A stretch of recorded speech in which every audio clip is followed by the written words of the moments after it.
Hello and welcome to another episode of night out talkies. ഇന്ന് എൻ്റെ കൂടെ ഉള്ളത് കീർത്തനയാണ്. Welcome to night out talkies. കീർത്തനയുടെ ഇൻസ്റ്റഗ്രാം ഹാൻഡിലാണ് ഹാഫ് ഗേൾ ഫ്രണ്ട്. കീർത്തന എങ്ങനെയാണ് ഇൻട്രൊഡ്യൂസ് ചെയ്യുന്നത് ഓൺ സോഷ്യൽ മീഡിയ? ഞാനൊരു വീഡിയോ ക്രിയേറ്റർ ആയിട്ടാണ് പറയണത്.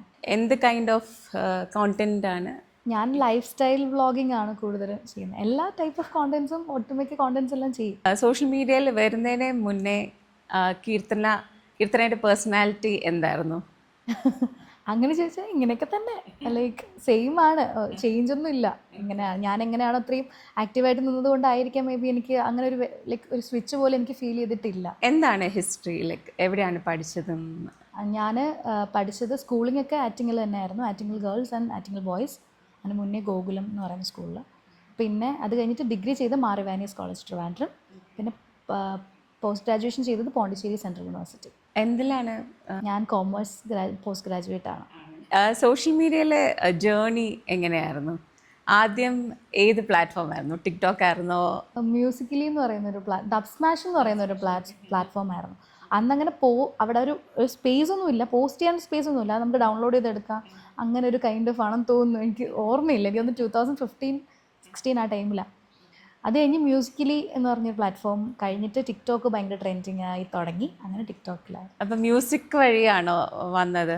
ഞാൻ ആക്ച്വലി എൻ്റെ ബാക്ക്ഗ്രൗണ്ട് പാട്ടാണ്. എന്ന് വെച്ചാൽ ഞാൻ കലോത്സവത്തിനും അങ്ങനത്തെ ഉള്ള കലാപരിപാടികളിലെല്ലാം പാട്ടെന്നാണ് ഞാൻ തുടങ്ങിയത്. ആക്ടിങ് എനിക്ക് ചെയ്യാൻ അറിയില്ല എന്ന് ഞാൻ തന്നെ വിചാരിച്ചൊരു കാര്യമായിരുന്നു.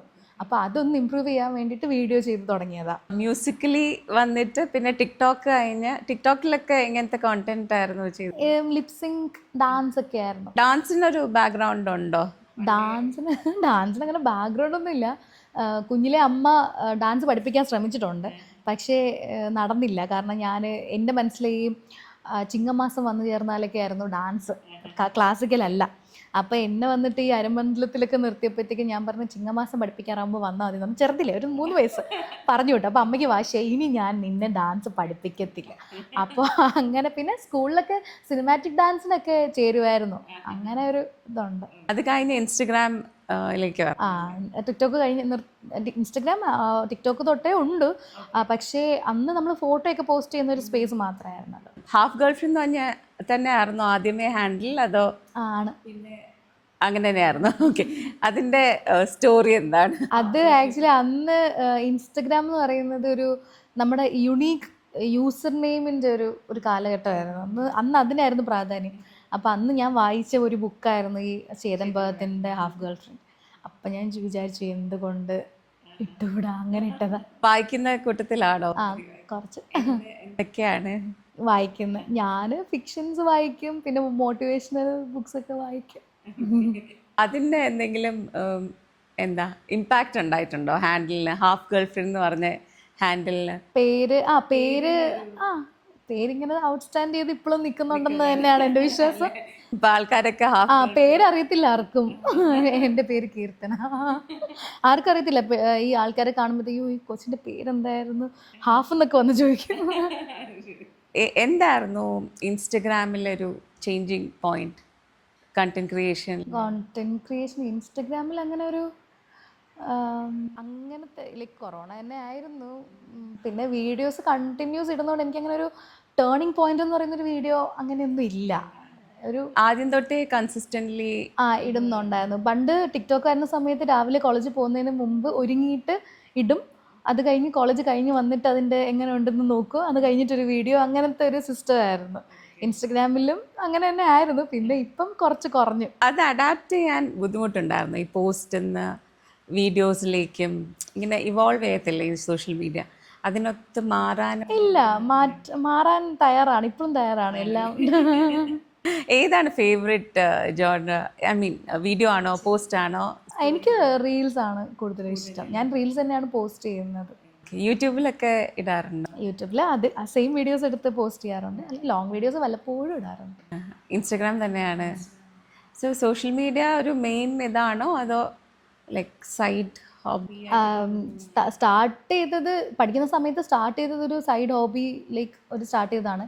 പിന്നെ കൊറോണ ടൈം ആയപ്പോഴത്തേക്കാണ് ഇതിൻ്റെ ഒരു ഓപ്പർച്യൂണിറ്റിനെ പറ്റി മനസ്സിലാക്കിയത്. ഇപ്പം മെയിനാണ്, പക്ഷേ ലൈക്ക് ഒരു ജോബിനും കൂടെ ട്രൈ ചെയ്യുന്നുണ്ട്. അപ്പം രണ്ടും കൂടെ ഈക്വലി ബാലൻസ് ചെയ്യാനുള്ളൊരു പ്ലാൻ ആണ് as of now. First viral video ഏതായിരുന്നു?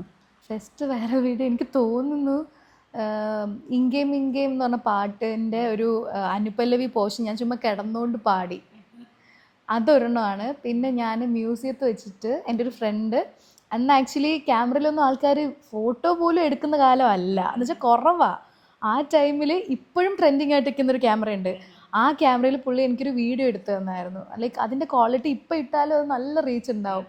ലൈക്ക് ഗ്രേഡും ചെയ്ത് അതിന് ഭയങ്കര ഇമ്പാക്റ്റ് ഉള്ളൊരു വീഡിയോ. ആ വീഡിയോ ആണ് ഏറ്റവും വൈറലായിട്ടുള്ളത്. അത് ഏത് ഇയറിലായിരുന്നു? അതെനിക്ക് തോന്നുന്നു 2017 or 16, ബിഫോർ കോവിഡ് അല്ലേ? ആ ആ അന്നെന്ന് വെച്ചാൽ എല്ലാവരും മറ്റേ DSLR എന്നൊക്കെ എടുത്ത് വരുന്നതേ ഉള്ളൂ. എന്ന് വെച്ചാൽ അത്രയും പ്രൊഫഷണലായിട്ട് ആരും ഇടാറില്ല. ആ ഒരു ഫോണിൽ മാത്രം വീഡിയോസ് കണ്ടുകൊണ്ടിരിക്കുന്ന ആൾക്കാരുടെ മുന്നിലേക്ക് ഞാനൊരു ഭയങ്കര അടിപൊളി ഒരു വീഡിയോ ഇട്ട്, അതും എൻ്റെ ബാക്കിൽ ഇങ്ങനെ കണിക്കൊന്നയൊക്കെ ഇങ്ങനെ, മ്യൂസിക് അറിയാമല്ലോ, കണിക്കൊന്നകൾ ഒത്തിരി ഉണ്ടല്ലോ, ഇങ്ങനെ പൂ ഇങ്ങനെ ഇടർന്നിങ്ങനെ വീണുകൊണ്ടിരിക്കുന്ന ഒരു വീഡിയോ. അതെങ്ങനെയായിരുന്നു അതിൻ്റെ റിയാക്ഷൻ? ഇറ്റ്സ് ലൈക്ക് ഞാൻ ഈ ഇടയ്ക്ക് ഞാനിപ്പോൾ പുറത്ത് പോയിട്ടുണ്ടായിരുന്നു. അപ്പോൾ ആ ടിക്ടോക്ക് വീണ്ടും എടുത്ത് കമൻസ് ഒക്കെ വായിച്ചപ്പോഴത്തേക്കും സിനിമ കണ്ട ഫീൽ എന്നൊക്കെ പറഞ്ഞിട്ട് ആൾക്കാർ അന്ന് കമൻറ്റ് ചെയ്തിട്ടുണ്ടായിരുന്നു. അത് ആ വർഷത്തെ കമൻസ് ഒക്കെ എടുത്ത് വായിച്ചപ്പോഴാണ് മനസ്സിലായത് ശരിയാണ്. ഇന്ന് എനിക്ക് കാണുമ്പം ഇവൻ ഇന്നും അത്രയും കൂടെ കോമ്പറ്റ് ചെയ്ത് നിൽക്കുന്ന അത്രയും ടൈപ്പ് ഓഫ് ഒരു വീഡിയോ ആണത്. അത്രയും നല്ല വിഷ്വൽ ട്രീറ്റ് ആണത്. Much head of its time. അതെ.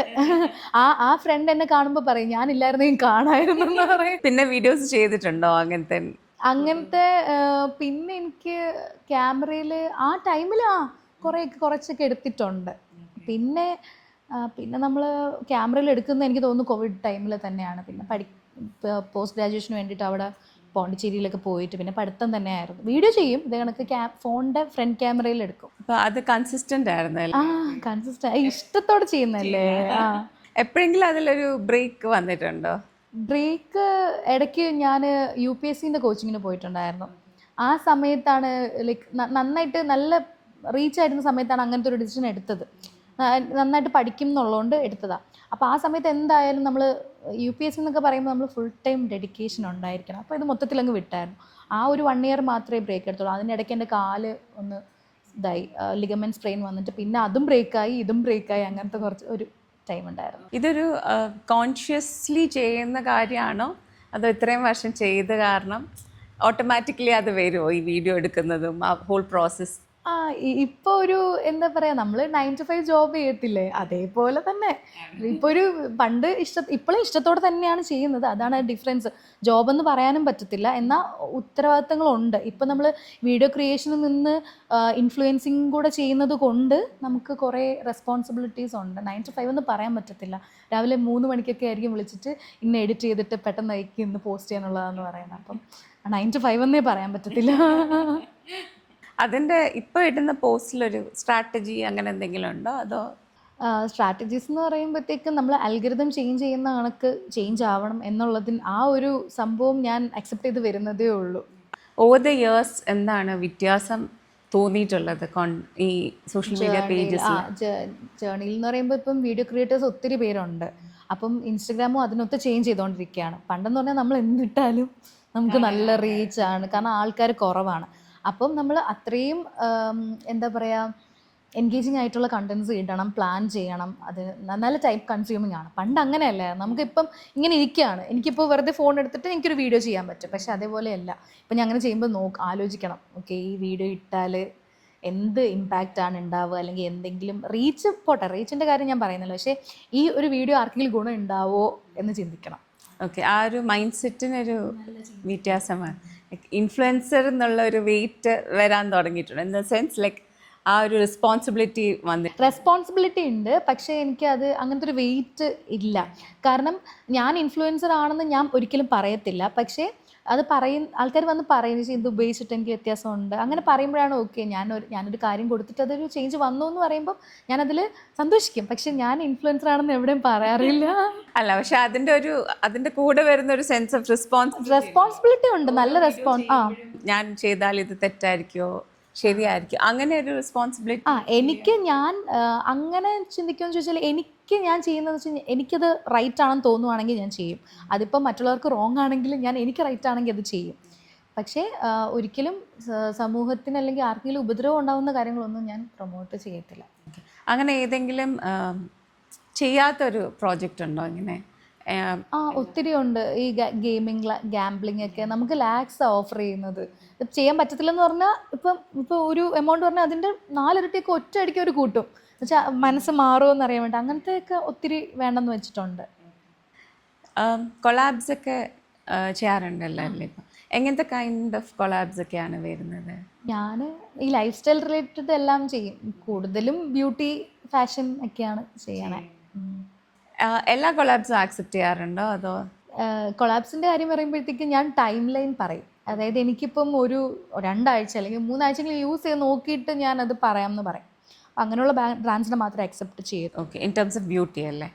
അതെ. എല്ലാം അപ്പോൾ അങ്ങനെ ലൈക്ക് സ്വന്തമായിട്ട് യൂസ് ചെയ്യാൻ പറ്റുന്ന ബ്രാൻഡ്സ് മാത്രമാണോ യൂസ് ചെയ്യാറ്? അതെ അതെ അതെ.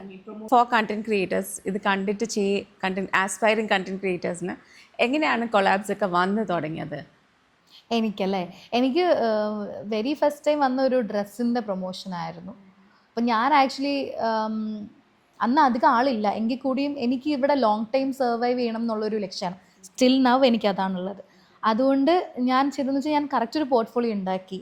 അതിനുശേഷം മാത്രം ഞാൻ പേയ്മെൻറ്റ് ആസ്ക് ചെയ്ത് തുടങ്ങി. കാരണം ആദ്യമേ നമ്മൾ ലൈക്ക് പേയ്മെൻറ്റ്സ് പോവാം, ഒബ്വിയസ്ലി പോവാം, അതൊക്കെ ഓരോരുത്തരുടെ പേഴ്സണൽ ചോയ്സ് ആണ്. ഞാൻ ചെയ്തതെന്ന് വെച്ചാൽ കറക്റ്റ് ഒരു പോർട്ട്ഫോളിയോ ഉണ്ടാക്കിയിട്ട് പിന്നെ ഞാൻ ഡിമാൻഡ് ചെയ്യാൻ തുടങ്ങി. അപ്പം നമുക്കൊരു വിലയുണ്ടാവും. ഓക്കെ, ഈ കുട്ടി ഇന്ന കാര്യങ്ങൾ ചെയ്ത് വെച്ചിട്ടുണ്ട്, അല്ലെങ്കിൽ അതിൻ്റെ വർക്ക് കൊള്ളാം തോന്നി തുടങ്ങിയിട്ട് നമ്മൾ പേയ്മെൻറ്റ് ഡിമാൻഡ് ചെയ്യുമ്പോൾ നമുക്ക് തന്നെ ഒരു വാല്യൂ അവർ തരും.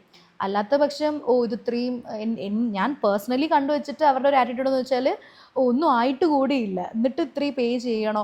അവിടെ പിന്നെ ക്രിറ്റിസിസം വരും, നമ്മളെ വീഡിയോ റീച്ച് ആയില്ലെങ്കിൽ പ്രശ്നം വരും. അതേ സമയത്ത് നമ്മൾ കറക്റ്റ് വർക്ക് ചെയ്തിട്ട് ഇൻ കേസ് ഇച്ചിരി വീഡിയോക്ക് റീച്ച് കുറഞ്ഞാലും നമ്മൾ ആ വർക്ക് ക്ലീൻ ആയിട്ട് ചെയ്തു എന്നുള്ളൊരു ആറ്റിറ്റ്യൂഡായിരിക്കും എനിക്ക് കൂടുതലും ബ്രാൻഡ്സിൻ്റെ നിന്ന് ഫീൽ ചെയ്തിട്ടുള്ളത്.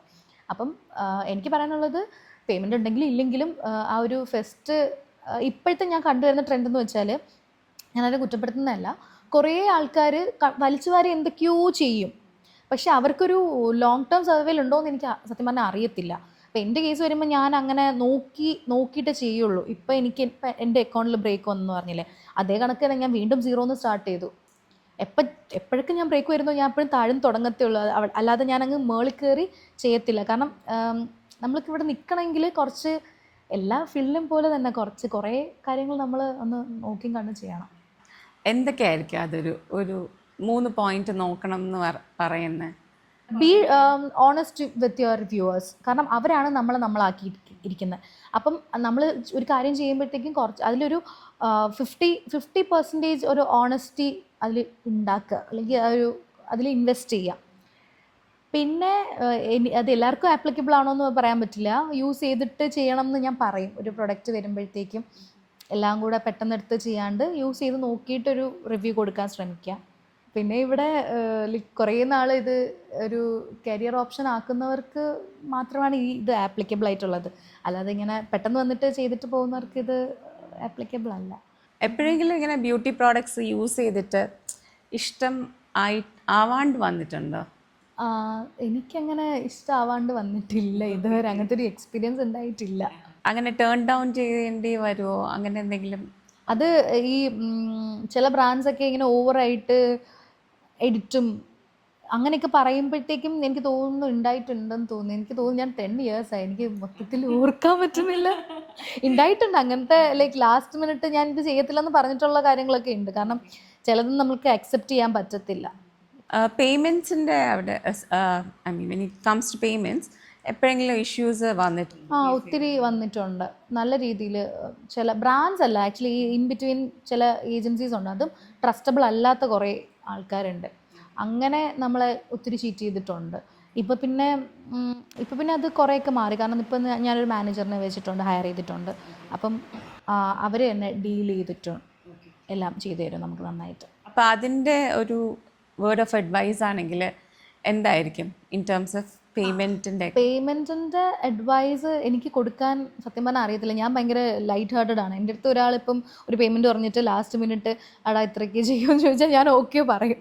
അതുകൊണ്ടാണ് ഞാൻ മെയിനായിട്ട് ഈ മാനേജറിനെ ഹയർ ചെയ്തേക്കുന്നത്. അതാകുമ്പോൾ അവർ ഡീൽ ചെയ്തോളും, നമ്മളൊന്നും ഡയറക്റ്റ് ഡീൽ ചെയ്യേണ്ട. അതുമല്ല നമുക്കൊരു വാല്യൂ ഉണ്ടാവും.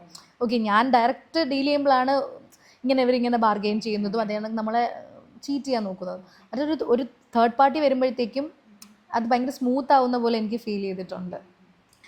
ഇപ്പം ഒത്തിരി കോണ്ടന്റ് ക്രിയേറ്റേഴ്സ് ഉണ്ടെന്ന് അറിയാലോ, ലൈക്ക് സോ അപ്പം ഈ കൊളാബ്സിൻ്റെ ഓപ്ഷൻ വരുമ്പം ബ്രാൻഡ്സിന് ഒത്തിരി ചോയ്സും ഉണ്ട്. സോ അതുകൊണ്ട് യുനോ വാല്യൂ കുറയുന്ന പോലെ തോന്നിയിട്ടുണ്ടോ? എനിക്കങ്ങനെ ഫീൽ ചെയ്തിട്ടില്ല. കാരണം എനിക്ക് ഇഷ്ടമാണ് ഓരോരുത്തർ. കാരണം നമുക്ക് എല്ലാവർക്കും ബിഗ് സ്ക്രീനിൽ വരാൻ പറ്റില്ല. അപ്പം എല്ലാവർക്കും ആഗ്രഹം ഉണ്ടാവും. ശരിക്കും പറഞ്ഞാൽ ലിറ്ററലി എല്ലാവരും കണ്ണാടിയുടെ മുമ്പ് ഒരു പാട്ട് പാടി അഭിനയിച്ച് നോക്കാത്ത ആരും ഉണ്ടാവില്ല. അപ്പോൾ അങ്ങനെയുള്ളവർക്ക് ഒരു എന്താണ് ഒരു ന്യൂ കൈൻഡ് ഓഫ് തിങ് ആണ് ഈ ഒരു സോഷ്യൽ മീഡിയ എന്ന് പറയുന്നത്. പക്ഷേ എനിക്കെൻ്റെ വാല്യൂ കുറഞ്ഞായിട്ട് ഫീൽ ചെയ്തിട്ടില്ല. ഞാൻ പറഞ്ഞ പോലെ നമ്മൾ ചെയ്യുന്ന വർക്കിൽ ഒരു ക്വാളിറ്റി ഉണ്ടായിരിക്കുന്നിടത്തോളം നമുക്ക് വേണ്ടിയിട്ട് നമുക്ക് ഡിമാൻഡ് ഉണ്ടായിരിക്കും.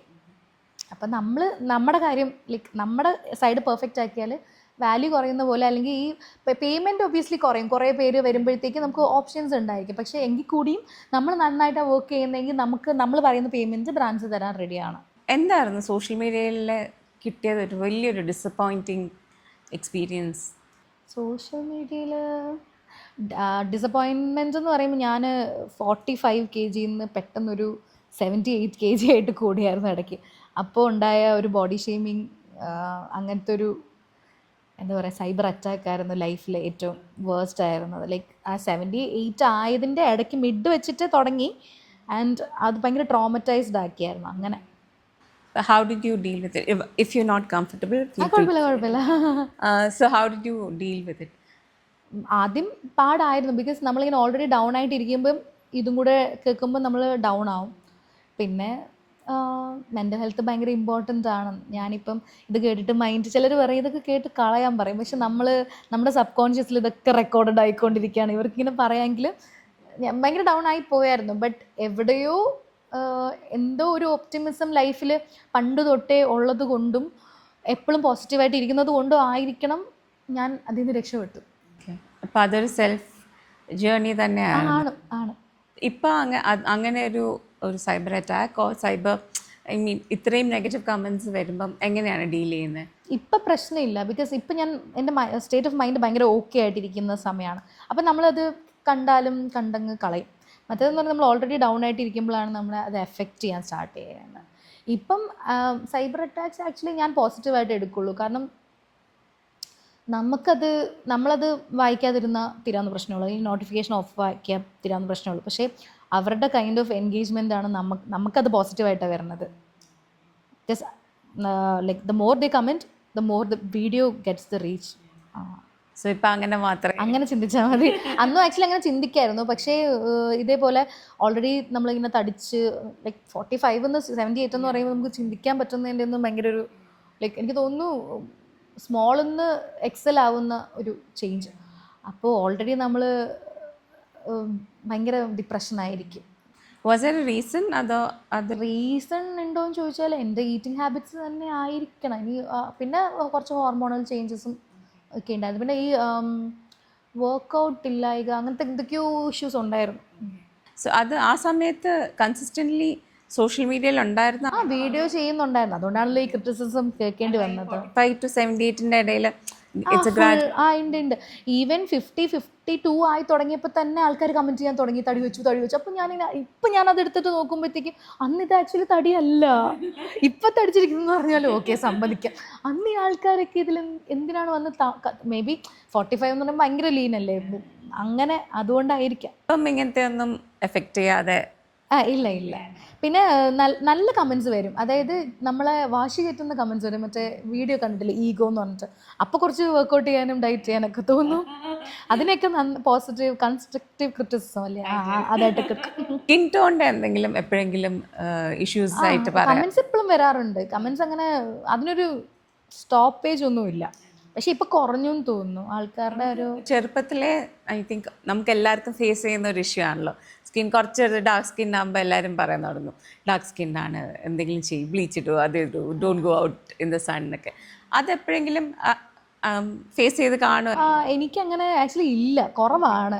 ലൈക്ക് ഫാമിലിയൊക്കെ ഭയങ്കര പ്രോഗ്രസീവ് ആയിട്ടുള്ള ഒരു ഫാമിലിയാണ്. ഫാമിലിയുടെ സൈഡിൽ നിന്നൊന്നും അങ്ങനെ ഒരു ഈ ലൈക്ക് ഡിസ്റ്റൻറ്റ് റിലേറ്റീവ്സ് എന്നൊക്കെ വരും, കാരണം അവരെ നമുക്ക് കൺട്രോൾ ചെയ്യാൻ പറ്റത്തില്ല. അല്ലാതെ സ്വന്തം ഫാമിലിയിൽ നിന്നൊന്നും അങ്ങനെ വന്നിട്ടില്ല. പിന്നെ സ്കൂളിങ്ങിലായാലും ഒത്തിരി ബുള്ളിങ് ഒന്നും അനുഭവിക്കേണ്ടി വന്നിട്ടില്ല. ഉണ്ട്, ഇല്ലെന്നല്ല, പക്ഷേ കളറിൻ്റെ കാര്യം ഫ്രണ്ട്സ് കളിയാക്കി അങ്ങനത്തെ ഒരു ഇഷ്യൂ ഇല്ല. നമുക്ക് ഉള്ളിൽ തന്നെ ഈ പണ്ട് തൊട്ടേ ഇങ്ങനെ പറയുമല്ലോ ലൈക്ക് ഫെയർ സ്കിൻ ആണെന്നുള്ള ആ ഒരു ഇതിൽ കുഞ്ഞിലെ ഉള്ളിലുണ്ടായിട്ടുണ്ട്, പക്ഷെ അത് ഞാൻ പോലും പുറത്ത് കാണിച്ചിട്ടില്ല. അത് സോഷ്യൽ മീഡിയ വരുമ്പം അതൊരു വലിയൊരു എന്താ ഈ നെഗറ്റീവ് പറയുന്ന ആൾക്കാർക്ക് ഒരു, പക്ഷെ ഇപ്പൊ എനിക്ക് തോന്നുന്നു കുറവ്, കമ്പാരിറ്റീവ്ലി കുറവാണ്. ബിക്കോസ് 10 years back ഉണ്ട്. അന്നൊക്കെ നന്നായിട്ടുണ്ട്. അന്ന് പിന്നെ ടിക്ടോക്കിലൊക്കെ ഒരു ഫിൽറ്റർ ഇടുമായിരുന്നു. അത് പക്ഷെ കളർ മറയ്ക്കാനല്ല, കളർ ഭയങ്കരമായിട്ട് ഇതൊന്നുമല്ല, എന്നാലും ആ ഒരു ഫിൽറ്റർ എനിക്ക് ഭയങ്കര ഇഷ്ടമായിരുന്നു. ലൈക്ക് സ്കിന്നൊക്കെ ഭയങ്കര രസമായിട്ടിരിക്കും. അല്ലാണ്ട് ഉണ്ട്, അന്നും ഉണ്ട്, ഇന്നും ഉണ്ട്. പക്ഷേ എനിക്കൊന്നൊരു ഇടയ്ക്ക് ഒരു കൊറോണ ടൈമിലാണെന്ന് തോന്നുന്നു ആൾക്കാർ എല്ലാവരും ഫ്രീ ആയിട്ടിരുന്ന സമയത്താണ് ഇത് ഭയങ്കരമായിട്ട് കൂടിയത്. എപ്പോഴാണ് സ്വന്തം even the body weight and skin tone own ചെയ്യാൻ തുടങ്ങിയത്? ഞാൻ ചെറുതിലേ തൊട്ടേ നന്നായിട്ട് ലൈക്ക് എന്നെ തന്നെ ഒത്തിരി, എനിക്ക് എൻ്റെ ലൈഫിൽ എനിക്ക് ഏറ്റവും ഇഷ്ടം തന്നെയാണ്. അപ്പോൾ അത് അങ്ങനെ എനിക്ക് ഒരു പ്രശ്നം, ഈ വെയിറ്റ് പ്രശ്നമായിരുന്നു. കാരണം കുഞ്ഞിലെ തൊട്ടേ മെലിഞ്ഞിരുന്നിട്ട് തടി വെച്ചത് ഒരു ബുദ്ധിമുട്ടായിരുന്നു. അത് ആക്ച്വലി എനിക്കെപ്പോഴാണോ ബുദ്ധിമുട്ടാവാൻ തുടങ്ങിയത് അപ്പോഴേ ഞാൻ കുറച്ചിട്ടുള്ളൂ. ഈ കമൻസ് വന്നിട്ടൊന്നും ഞാൻ കുറയ്ക്കാൻ നിന്നിട്ടുണ്ടായിരുന്നില്ല. എനിക്കത് ഹെൽത്ത് വൈസ് ഓക്കെ ഇത് പ്രശ്നമാണ്, അല്ലെങ്കിൽ എനിക്ക് കുറച്ച് ബ്രീത്തിങ് ഇഷ്യൂസൊക്കെ വന്നു തുടങ്ങി, അപ്പോഴാണ് ഞാൻ കുറച്ചത്. അല്ലാതെ ഞാൻ ആർക്കും വേണ്ടി കുറച്ചിട്ടില്ല, ഇപ്പോഴും അങ്ങനെ തന്നെയാണ്. അപ്പം എനിക്കന്നും ഇന്നും ഇഷ്ടമാണ്. ഇപ്പം ബ്യൂട്ടി പ്രോഡക്ട്സ് ഒക്കെ എടുക്കുമ്പം ബിക്കോസ് ദാറ്റ് സംതിങ് ഇപ്പോഴും ഞാനും ഫേസ് ചെയ്യുന്ന ഇഷ്യൂ. ലൈക്ക് റീസെൻ്റ്ലി ഞാൻ ടിൻറ്റഡ് സൺസ്ക്രീൻ മേടിച്ചപ്പം I mean they send me a light skin tinted this thing. അങ്ങനെ ബ്യൂട്ടി പ്രോഡക്ട്സിൽ എന്തെങ്കിലും ലിമിറ്റേഷൻസ് ഫീൽ ചെയ്തിട്ടുണ്ട്? മിക്ക ബ്രാൻഡ്സിനും ഡാർക്കർ ടോൺസ് ഇല്ല. ഇപ്പം തന്നെ ആക്ച്വലി എനിക്ക് റീസെൻ്റ്ലി ഭയങ്കരമായിട്ട് ഇഷ്ടപ്പെട്ട ഒരു ഇൻസിഡൻറ്റ് പറയുന്നത്, ടിർട്ടർ എന്ന് പറയുന്ന ബ്രാൻഡ് ഒരു ഡാർക്കായിട്ടുള്ള ഒരു ഇൻഫ്ലുവൻസർ റിവ്യൂ ചെയ്തത്. റീസെൻ്റ്ലി അല്ല, ഒരു 1 year ആണെന്ന് തോന്നുന്നു. അതിനുശേഷമാണ് ഒത്തിരി ഡാർക്ക് ഷെയ്ഡ്സ് ആ ബ്രാൻഡ് ഇറക്കിയത്. ഈവൻ ഞാൻ ലാസ്റ്റ് വീക്ക് അത് മേടിച്ചു. എനിക്കത് കണ്ടത് വാങ്ങിയപ്പോൾ ഞാൻ ഭയങ്കര പ്രൗഡായി. കാരണം ഒരാൾ വിചാരിച്ചപ്പോൾ ഒരു ഇൻ്റർനാഷണൽ ബ്രാൻഡ് ഒരു ഷെയ്ഡല്ല, എനിക്ക് തോന്നുന്നു ഓൾമോസ്റ്റ് ഒരു 7 to 8 ഷെയ്ഡ്സ് അവർ സ്റ്റാർട്ട് ചെയ്ത്. ഇപ്പോഴും മിക്ക ഇന്ത്യൻ ബ്രാൻഡ്സിൽ എനിക്കൊന്നും ലാക്മേക്കൊന്നും ഇപ്പോഴും ഡാർക്ക് ഇല്ലാന്ന് തോന്നുന്നു. ചെയ്യാൻ താല്പര്യമുണ്ടോ അങ്ങനത്തെ കൈൻഡ് ഓഫ് റേസിംഗ് അവയർനെസ്? ഉണ്ട്. ഞാൻ എനിക്ക് തോന്നുവാണെങ്കിൽ ഞാൻ അങ്ങനത്തെ വീഡിയോസൊക്കെ ഇടാറുണ്ട്, ഇടയ്ക്കിടയ്ക്ക് ഇടാറുണ്ട്. പിന്നെ എൻ്റെ ഒരു വലിയ ആഗ്രഹം എന്ന് പറയുന്നത് എനിക്ക് സ്വന്തമായിട്ടൊരു മേക്കപ്പ് ബ്രാൻഡ് സ്റ്റാർട്ട് ചെയ്യണം എന്നാണ്. അത് മെയിൻലി മീഡിയം ടു അല്ലെങ്കിൽ ഒരു ഇന്ത്യൻ സ്കിൻ ടോണിന് പറ്റുന്ന ഒരു ചെയ്യാൻ ഭയങ്കര ആഗ്രഹമാണ്. ഈ സോഷ്യൽ മീഡിയയിൽ നിന്ന് വന്ന് ഒത്തിരി ഇമ്പാക്റ്റ് ചെയ്യുമല്ലോ നമ്മുടെ in all aspects of life. അപ്പം നല്ലൊരു പോസിറ്റീവ്ലി ഇമ്പാക്റ്റ് വന്നത് എങ്ങനെയാണ് സോഷ്യൽ മീഡിയ? ആൾക്കാരൊക്കെ തിരിച്ചറിയുന്നത് വലിയൊരു ലൈക്ക് എനിക്ക് ഭയങ്കര ഒരു അംഗീകാരം പോലെയാണ് ഫീൽ ചെയ്യുന്നത്. ഏതൊരു ഫീൽഡിലും ആരെങ്കിലും ഒരാളെങ്കിലും നമ്മളെ ഫോളോ ചെയ്യുന്നുണ്ടായിരിക്കും. ഇപ്പോൾ നമുക്ക് ഒരു ചെറിയൊരു ആവശ്യം വന്നാൽ കൂടിയും ഒരു സ്റ്റോറി ഇട്ടാൽ ആൾക്കാർ തരുന്നൊരു സ്നേഹമുണ്ട്. അത് കാണുമ്പോഴും ഭയങ്കര ലൈക്ക് ഇതിൽ നിന്നത് എന്തുകൊണ്ടും നന്നായെന്ന് തോന്നും. പിന്നെ എന്നെ സംബന്ധിച്ച് ആസ് എ ട്രാവലർ എനിക്ക് ഏറ്റവും കൂടുതൽ ഉപകാരം ഉണ്ടാകുന്നത് എയർപോർട്ടിൽ ക്യൂ നിൽക്കേണ്ട, ഏതെങ്കിലും ഒരു എയർലൈനിൽ ഏതെങ്കിലും ഒരു സ്റ്റാഫ് ഉണ്ടായിരിക്കും പരിചയമുള്ള, അവർ ഡയറക്റ്റ്ലി നമ്മളെ കൊണ്ടുപോകും. അതൊരു ഫൺ ആൻസറാണ് കേട്ടോ. അതങ്ങനെ അവരെ യൂസ് ചെയ്യുന്ന പോലെ ഒരിക്കലും അല്ല ഉദ്ദേശിച്ചത്. പക്ഷേ എനിക്കത് ഭയങ്കര ബ്ലെസ്സിങ് ആയിട്ട് ഫീൽ ചെയ്തിട്ടുണ്ട്. കാരണം ഞാൻ ഒട്ടും പഞ്ചലല്ല. അപ്പം ഞാൻ ഈ 3 hours മുന്നേ എത്തുന്ന ഇടത്തേക്ക് ഞാൻ 2 hours മുമ്പേയൊക്കെ ആയിരിക്കും എത്തുന്നത്. അപ്പോഴത്തേക്ക് എനിക്ക് നല്ല പണി കിട്ടാറുണ്ട്. ഒത്തിരി ട്രാവൽ ചെയ്യുന്ന കൂട്ടത്തിലാണോ? നന്നായിട്ട്. എത്ര കൺട്രീസ് പോയിട്ടുണ്ട്? ഒരു 5 കൂടുതൽ പോയിട്ടുണ്ടോ? ഈ പോകുന്നതൊക്കെ കണ്ടന്റ് ക്രിയേഷൻ ലൈക്ക് ഇൻക്ലൂഡ് ചെയ്തിട്ടാണോ പോകുന്നത്, പ്ലാൻ ചെയ്തിട്ടാണോ പോകുന്നത്? പ്ലാനിങ് ഒന്നുമില്ല. ആക്ച്വലി ട്രാവലിംഗ് ഞാൻ ജനിച്ചിട്ട് 6ാം മാസം തൊട്ട് ട്രാവൽ ചെയ്യുന്ന ഒരാളാണ്. അപ്പം ഭയങ്കര ഇഷ്ടമാണ്. ലൈക്ക് ഞാൻ ഭയങ്കര റെസ്റ്റ്ലെസ് കൈൻഡ് ഓഫ് ആളാണ്. എപ്പോഴും എനിക്കൊന്നും ചെയ്യാനില്ലെങ്കിൽ ഞാനിങ്ങനെ ചുമ്മാ ടെൻഷൻ അടിച്ചുകൊണ്ടിരിക്കും. അപ്പോൾ അങ്ങനെയുള്ള ഒരാളായ ഞാൻ ട്രാവൽ ചെയ്യുമ്പോഴാണ് എനിക്ക് ഭയങ്കര പീസ് കിട്ടുന്നത്.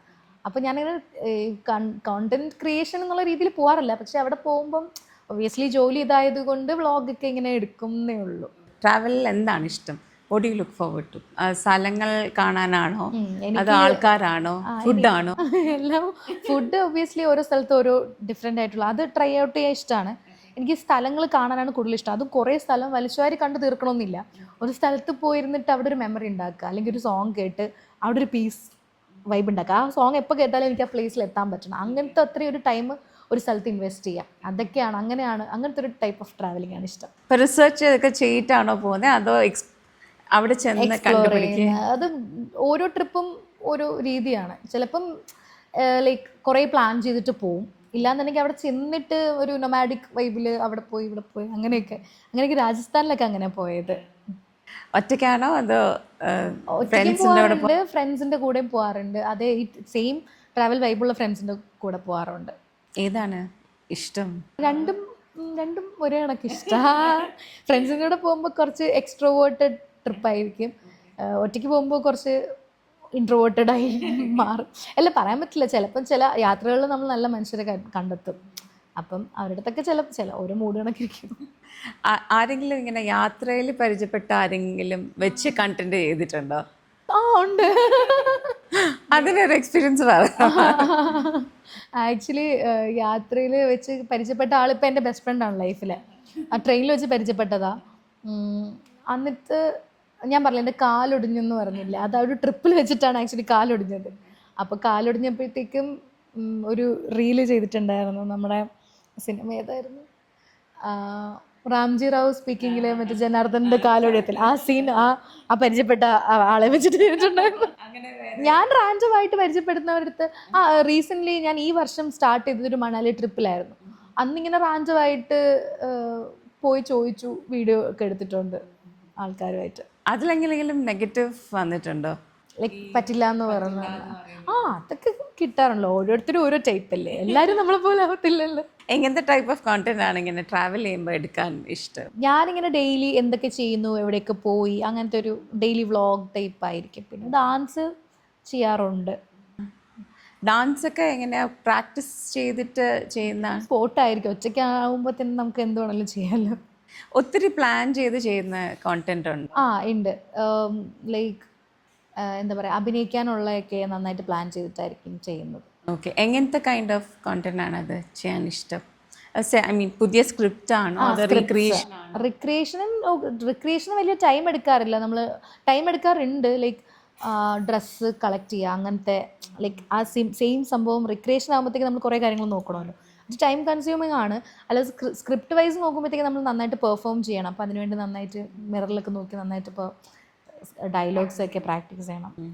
സ്ക്രിപ്റ്റ് എഴുതാറുണ്ടോ അതോ ആണോ? അതിഷ്ടമല്ല കാര്യമാണ്. ഇപ്പം ഏതാണ് സ്ക്രിപ്റ്റ് തന്നെ ചെയ്യാനാണോ? ഇല്ല, അങ്ങനെയില്ല. ഇങ്ങനെ ഇരിക്കുമ്പോഴത്തേക്കും പെട്ടെന്ന് എന്തെങ്കിലും ഐഡിയ വരും, അപ്പോഴേ സ്ക്രിപ്റ്റ് അങ്ങ് എഴുതും. പിന്നെ കൂടെ അഭയ് എന്ന് പറഞ്ഞൊരു ആളുടെ കൂടെ ചെയ്യുന്നത്, അവനെ വിളിക്കും, എടാ ഒരു സ്ക്രിപ്റ്റ് ഉണ്ട്, പക്ഷെ അത് ചെയ്യുന്നവരെ അതൊന്നും ചെയ്തിട്ടില്ല. കുറേ സ്ക്രിപ്റ്റ് എഴുതി വെച്ചിട്ടുണ്ട്, ഒന്നും നടക്കത്തില്ല. എല്ലാം പ്ലാൻ ചെയ്യുമ്പോഴത്തേക്കും ഞാൻ എവിടെയെങ്കിലും പോകും. അല്ലാണ്ട് എന്താ ഇങ്ങനെ എനിക്കിങ്ങനെ ഒരു കണ്ടന്റ് ചെയ്യണം, ഇരുന്ന് സ്ക്രിപ്റ്റ് എഴുതണം, അങ്ങനെ എഴുതാറുണ്ടോ എപ്പോഴെങ്കിലും? അങ്ങനെ പറഞ്ഞാൽ മനസ്സിൽ പ്ലാനിങ് ഉണ്ട്. അതായത് ഞാൻ സ്കൂളിൽ പഠിക്കുമ്പോൾ എനിക്കൊരു ക്രഷ് ഉണ്ടായിരുന്നു. അപ്പോൾ ആ ഒരു കഥ ഭയങ്കര രസം. അത് പറഞ്ഞവരെല്ലാം പറയുന്ന ഒരു സിനിമ കണ്ട പോലെ ഉണ്ട് എന്ന് പറഞ്ഞിട്ടുണ്ട്. അപ്പോൾ ആ ഒരു കഥ എനിക്കിങ്ങനെ സ്ക്രിപ്റ്റ് ചെയ്തിട്ട് ഏതൊരു റീൽ സീരീസ് പോലെ ചെയ്യണം എന്നുണ്ട്. അതെന്താ മേക്കിംഗ് ആണോ? എഴുതി തുടങ്ങിയില്ല, എഴുതണം. എക്സ്പ്ലോർ ചെയ്യാത്തത് എന്താണ്? എന്താ ടു ഡു ലിസ്റ്റിലുള്ളത് ചെയ്യാൻ കണ്ടന്റ്? ഞാൻ പറഞ്ഞില്ല, ഇടയ്ക്ക് തടി വെച്ചെന്ന് പറഞ്ഞില്ലേ, ആ ടൈമിൽ കുറേ ട്രെൻഡിങ് ആയിട്ടുള്ള സോങ്സ് ഉണ്ട്, ഡാൻസൊക്കെ. അതൊക്കെ ലൈക്ക് മെലിഞ്ഞിട്ട് റിക്രിയേറ്റ് ചെയ്യാന്ന് പറഞ്ഞിട്ട് വെച്ച് കുറേ ലൈക്ക് പ്ലാനിങ്ങിലുണ്ട്. അങ്ങനത്തെ കുറച്ച് പാട്ടുകളുണ്ട്. എന്താണ് ഫ്യൂച്ചർ ആസ്പിറേഷൻസ്? എന്താണ്? എനിക്ക് സ്വന്തമായിട്ടൊരു ബിസിനസ് സ്റ്റാർട്ട് ചെയ്യണം. എനിക്ക് തോന്നുന്നു എൻ്റെ കൂടെ ഉള്ളവരിൽ ഞാനായിരിക്കും ഇതുവരെ ഒരു ബിസിനസ്സിലോട്ട് ഇറങ്ങാത്തത്. പക്ഷേ എനിക്ക് എന്തെങ്കിലും സ്റ്റാൻഡ് ഔട്ട് ചെയ്യുന്നൊരു സാധനം സ്റ്റാർട്ട് ചെയ്യണം എന്നാണ് ആഗ്രഹം. അപ്പം അതിൻ്റെ പ്ലാനിങ് ആണ്. പിന്നെ ഇത് കണ്ടിന്യൂ ചെയ്യണം, ഇത് ഞാൻ നിർത്തത്തില്ല. ഇതിപ്പോൾ എന്ത് ഞാൻ ചെയ്താലും കോണ്ടന്റ് ക്രിയേഷൻ എന്ന് പറയുന്ന ഒരു കൈൻഡ് ഓഫ് പീസ് കിട്ടുന്നൊരു സാധനമാണ്. അപ്പം പിന്നെ പഠിച്ചു വന്ന കരിയർ നല്ല ബ്രേക്ക് ആയിട്ടിരിക്കുക. അപ്പം അതൊന്ന് സ്റ്റാർട്ട് ചെയ്യണം. ഇപ്പം പണ്ടത്തേനെക്കാട്ടിലും ഓഡിയൻസിന് കീർത്തനയിൽ നിന്നും എക്സ്പെക്റ്റേഷൻ കൂടിയിട്ടുണ്ടെന്ന് തോന്നുന്നുണ്ട്. കാരണം ചില വീഡിയോസ് ഇടുമ്പോൾ റീച്ച് ഇല്ല. അപ്പോൾ മനസ്സിലാവും ലൈക്ക് അവർക്കിത് വേണ്ട. അതേസമയം ചില വീഡിയോസ് ഇടുമ്പം ഭയങ്കര എക്സ്ട്രീം ഹൈ ഇതിലേക്ക് പോവും. അപ്പം നമുക്ക് ആ ഒരു ചേഞ്ച് മനസ്സിലാക്കാൻ പറ്റും. ആളുകൾക്കിത് മതി, ആളുകൾക്ക് അല്ലെങ്കിൽ എന്താ പറയുക കുറച്ചും കൂടെ നമ്മളൊന്ന് എക്സ്പെക്റ്റ് ചെയ്യുന്നുണ്ടെന്നത് മനസ്സിലാക്കാൻ ഇതിൻ്റെ ഈ പറയുന്ന പോലത്തെ ഇൻസൈറ്റ്സ് എടുത്ത് നോക്കിയാൽ മനസ്സിലാവും. ടീം എങ്ങനെയാണ് ലൈക്ക് ഷൂട്ട് ചെയ്യുന്നതും എഡിറ്റ് ചെയ്യുന്നതൊക്കെ? നല്ല ടീമാണ്. എല്ലാവരും എൻ്റെ ബെസ്റ്റ് ഫ്രണ്ട്സ് തന്നെ ആയതുകൊണ്ട് എനിക്ക് വർക്കിംഗ് അറ്റ്മോസ്ഫിയർ ഭയങ്കര പോസിറ്റീവാണ്. അത് നമ്മളെ ഷൂട്ടിനായാലും ഭയങ്കരമായിട്ട് എഫക്റ്റ് ചെയ്യും. എൻ്റെ കൂടെ പഠിച്ച ഫ്രണ്ട്സൊക്കെ തന്നെയാണ് കൂടുതലും എഡിറ്ററും ഫ്രണ്ട്സും, മിക്കതും ഫ്രണ്ട്സാണ്. ഞാൻ പിന്നെ എല്ലാവരുടെ അങ്ങ് കൂട്ടാവും. ലൈക്ക് അവരെ ആ ഒരു പ്രൊഫഷൻ വൈസ് യൂസ് ചെയ്യുന്ന പോലെ ഒരിക്കലും ഞാൻ തോന്നിക്കത്തില്ല. ഇപ്പോൾ അവർക്ക് ഞാൻ ചോദിക്കും ഫ്രീ ആണോ അല്ലെങ്കിൽ സമയം ഉണ്ടെങ്കിൽ മാത്രം ഒരെണ്ണം ചെയ്തു തരാമോ, അങ്ങനെ ചോദിച്ച് അങ്ങനെ അവരുടെയും കൂടെ സൈഡ് മനസ്സിലാക്കിയിട്ടേ വർക്ക് കൊടുക്കത്തുള്ളൂ. ഇനീഷ്യലി ഇങ്ങനെ ടീം ഉണ്ടായിരുന്നോ അതോ? ഇല്ല, സ്വന്തമായിട്ട്. അതുകൊണ്ട് അത് ആക്ച്വലി നല്ലതായിട്ട് എനിക്ക് ഫീൽ ചെയ്തിട്ടുള്ളൂ. അതുകൊണ്ട് ഇപ്പോൾ ഒരു പെട്ടെന്നൊരു വർക്ക് വന്നാൽ എനിക്ക് ചെയ്തു കൊടുക്കാൻ പറ്റും. അതിപ്പം പ്രൊഫഷണലായിട്ട് ഷൂട്ട് ചെയ്തതാണെങ്കിലും ചില വർക്ക് അത്രയും അർജൻ്റ് ആണെങ്കിൽ ഇതേപോലെ എഡിറ്റേഴ്സിനൊക്കെ ടൈമില്ലാന്നുണ്ടെങ്കിൽ ഞാൻ ചെയ്തു കൊടുക്കാറുണ്ട്. കാരണം അത്രയും വർഷമായിട്ട് ചെയ്തു വരുന്നതുകൊണ്ടും പിന്നെ എനിക്കിങ്ങനെ പുതിയ കാര്യങ്ങൾ പഠിക്കാൻ ഭയങ്കര ഇഷ്ടമായതുകൊണ്ടും ഞാനങ്ങനെ ചെയ്യും. സപ്പോർട്ട് എവിടെ നിന്നാണ്? വീട്ടിൽ നിന്ന് തന്നെയാണ്. കാരണം വീട്ടിൽ സമ്മതിച്ചില്ലെങ്കിൽ ഒരിക്കലും ഇവിടെ എത്തത്തില്ല. കാരണം പഠിച്ചത് ഇത് കഴിഞ്ഞിട്ട് അതിന് അല്ലെങ്കിൽ അതിന് നിർബന്ധിച്ച് വിട്ടിരുന്നെങ്കിൽ ഒരിക്കലും ഇതിലോട്ട് വരാൻ പറ്റില്ലല്ലോ. പിന്നെ ഇതേപോലെ ചെയ്യാൻ പറ്റും, വീഡിയോ ചെയ്യാൻ പറ്റും. കാരണം ഈ പറയുന്ന പോലെ ഫ്രണ്ട് ക്യാമറയിൽ വീഡിയോ എടുക്കാൻ 2-3 മിനിറ്റ് മതി. അല്ലാതെ ഇത് കണക്ക് നമ്മൾ ഇത്രയും ടൈം ഇൻവെസ്റ്റ് ചെയ്ത് ചെയ്യുമ്പോഴാണ് നമുക്ക് ഒത്തിരി ടൈമും അതേപോലെ എഫേർട്ടും വേണ്ടി വരുന്നത്. വീട്ടിൽ നിന്ന് തന്നെയാണ് തുടക്കം. എന്താണ് എക്സ്പെക്റ്റേഷൻ സോഷ്യൽ മീഡിയയിൽ നിന്ന്? എക്സ്പെക്റ്റേഷൻസ് ലൈക്ക് ഇത് എൻ്റെ ഫിലിമിലേക്കുള്ള ജേർണിയിലെ ഒരു സ്റ്റെപ്സ് ആയിട്ട് ഞാൻ കാണുന്നുള്ളൂ. അപ്പോൾ അത് ഉറപ്പായിട്ടും അതിലേക്ക് എന്നെ കൊണ്ടുപോകുമെന്ന് തന്നെയാണ് ഞാൻ ഇപ്പോഴും വിശ്വസിക്കുന്നത്. റിയാലിറ്റി ഷോയിൽ ഇൻട്രസ്റ്റ് ഉണ്ടോ? ബിഗ് ബോസിലൊക്കെ കയറാൻ പറ്റുമെങ്കിൽ? എൻ്റെ അടുത്ത് ഇന്നേ വരെ ചോദിച്ചിട്ടുള്ളടത്തെല്ലാം ഞാൻ നോയാ പറഞ്ഞത്. പക്ഷെ എനിക്ക് ഇപ്പം തോന്നുന്നുണ്ട് ഉണ്ടെന്ന്. എന്തുകൊണ്ടാണ് അറിയില്ല. എന്തോ എനിക്ക് തോന്നുന്നു ബബിത ബബി ഭയങ്കര ഇൻട്രസ്റ്റ് ആണ് ബിഗ് ബോസിൽ പോകാൻ വേണ്ടിയിട്ട്. അപ്പോൾ പുള്ളിക്കാരിയുടെ കൂടെ സംസാരിക്കുമ്പോഴൊക്കെ പുള്ളിക്കാരിയുടെ ആ ഒരു ഇത് കേട്ടിട്ടാണോ അറിയത്തില്ല, എനിക്ക് ഒന്ന് മത്സരിച്ചാൽ കൊള്ളാമെന്നുണ്ട്. അങ്ങനെ വിട്ടാൽ ശരിയാവത്തില്ലല്ലോ അങ്ങനെ. പക്ഷെ എനിക്ക് ആങ്കറിങ് ചെയ്യാൻ ഭയങ്കര ആഗ്രഹം. കാരണം ഞാൻ ഇവാൻസ് പഠിക്കുമ്പോഴേ ഏറ്റവും കൂടുതൽ ചെയ്തിട്ടുള്ളത് ആങ്കറിങ് ആണ്. അപ്പം ഈ റിയാലിറ്റി ഷോസിലൊക്കെ ആങ്കറായിട്ട് പോകാൻ മോഹൻലാലിനെ മാറ്റിയിട്ടല്ല, അല്ലാത്ത ടൈപ്പ് ഓഫ് ആങ്കറിങ് ഉള്ള ഇതിൽ. ഇത്രയും നേരം നമ്മുടെ കൂടെ സ്പെൻഡ് ചെയ്യില്ല. Thank you so much. വീണ്ടും ഒരു എപ്പിസോഡുമായി പിന്നെയും കാണാം. ബൈ.